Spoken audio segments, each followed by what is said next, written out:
Brexit. Let's blame the EU.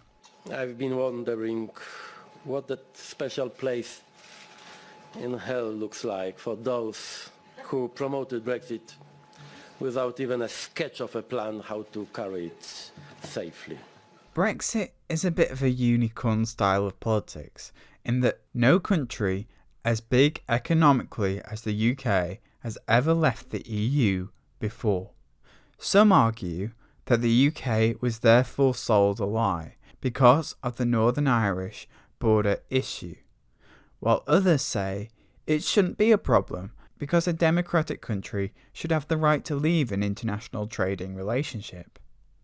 The EU says it does, but they're not going to give away the 4 freedoms of their markets for free. More on that later. Even if you disagree with me, consider subscribing by the end of the video. In my last 2 videos, I talked about how hard it is to find a technical, logistical, or legal solution to the border issue.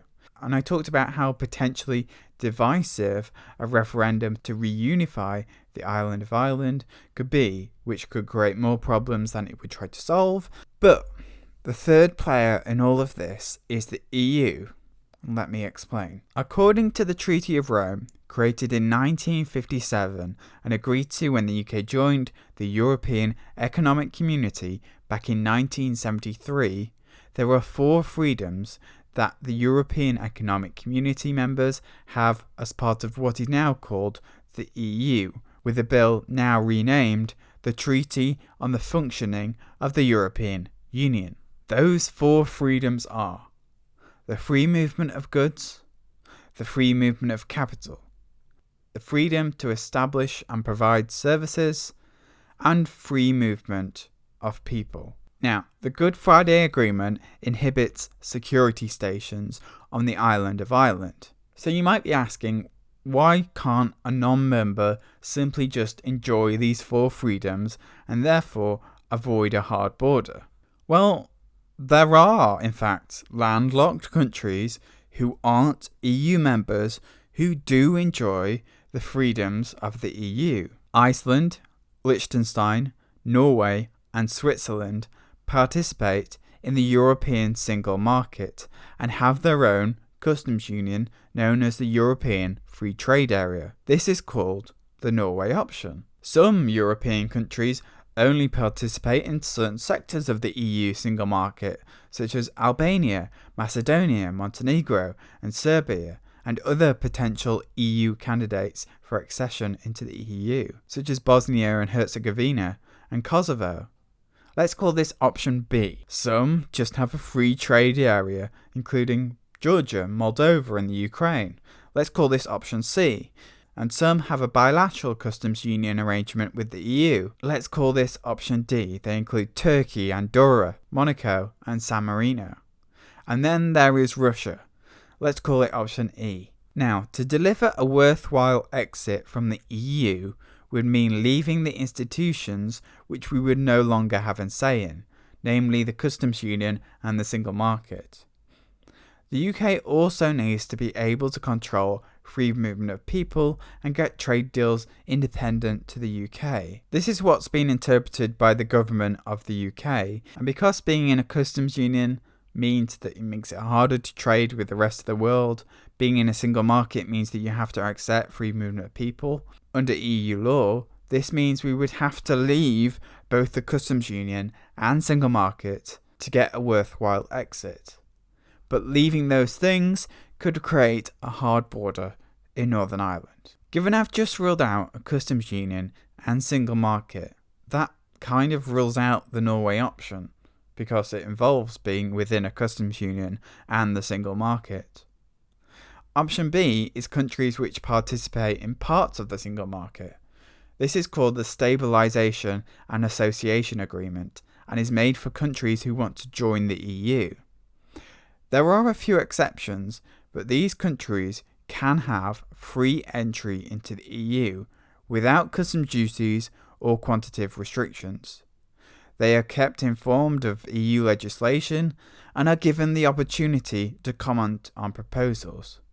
They have a right to speak, but not to vote. So this wouldn't be good enough for the overall autonomy of the UK, and because the UK wants to leave the EU, this isn't a legal option to us because this is made for people that want to join the EU. Option C is a free trade area, but all the EU borders of these countries involve checks. Option D, which includes Turkey, again there are checks, and there are also checks on the Russian border as well. So it seems to be that the option is to either give away some of our autonomy and remain in the customs union and single market, or have a hard border. But there is an option called parallel marketability.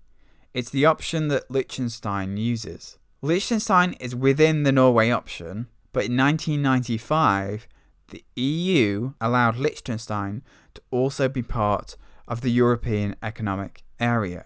All European Free Trade Area states, except Switzerland, are within the European Free Trade Area. That's the customs union between all the members of the Norway option. This gives them access to the European single market, but it also obliges them to apply to European Union laws considered relevant to the European Economic Area, or single market as it's also known. On the 28th of February 2008, Liechtenstein signed the Schengen Agreement and also became part of the Schengen area, that area where you don't need a passport to cross a border. But before this, Switzerland shared an open border with Liechtenstein and was already a full Schengen area member. This open border was not considered a threat to European economic security because it would be highly difficult or impossible to enter Liechtenstein without first landing in or entering a Schengen state. The border with Austria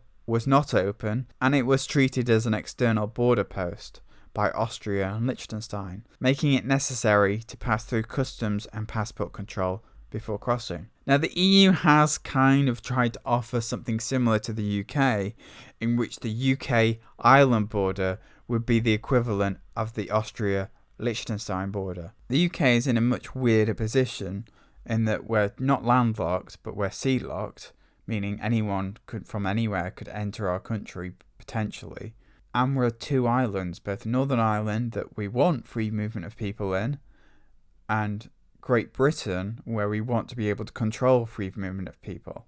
We also don't want to be tied to any of the existing EU laws and jurisdiction because we're the country that's leaving the EU on the basis that EU law and jurisdiction didn't work for us.